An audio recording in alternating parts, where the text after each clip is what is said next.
Bonjour les amis, Google célèbre le 182e anniversaire d'Antonín Dvořák. Le doodle d'aujourd'hui rend hommage au compositeur tchèque Antonín Dvořák, le premier compositeur de la région à acquérir une reconnaissance internationale pour sa musique d'inspiration folklorique. Antonín Dvořák était un musicien et compositeur tchèque. Il est l'auteur de la symphonie du Nouveau Monde. Ce jour-là, en 1841, il est né à Nelaozev, au nord de Prague. Dvořák a grandi en s'intéressant aux compétences musicales de son père. Il jouait d'un instrument à cordes appelé sitar, ce qui a incité le jeune Dvořák à expérimenter la musique dans sa jeunesse. Vers l'âge de 12 ans, il trouve un professeur de musique qui l'encourage à apprendre les bases de l'orgue, du piano, du violon et de l'harmonie musicale. Il commence également à écrire ses premières compositions musicales.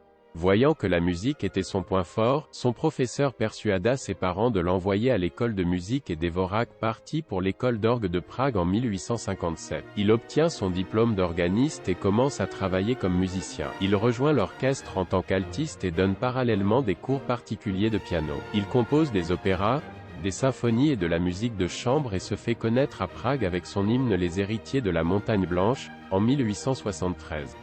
Il devient également organiste à l'église Saint-Adalbert et inscrit quelques-unes de ses partitions à des concours de musique. L'un des juges qui l'ont récompensé en 1875 a présenté Dvořák à son éditeur de musique, qui lui a commandé des danses slaves.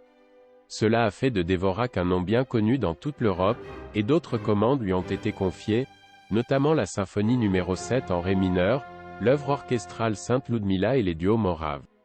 Après plusieurs performances réussies dans son pays natal et en Angleterre, les universités de Prague et de Cambridge l'ont nommé docteur honoris causa en musique. En 1892, il fut invité à diriger le Conservatoire national de musique de New York. Là, il trouve l'inspiration dans la musique noire et amérindienne et écrit l'une de ses pièces les plus célèbres, la symphonie numéro 9 du Nouveau Monde. Fait amusant, cette pièce a été amenée sur la Lune par des astronautes des années plus tard, en 1969.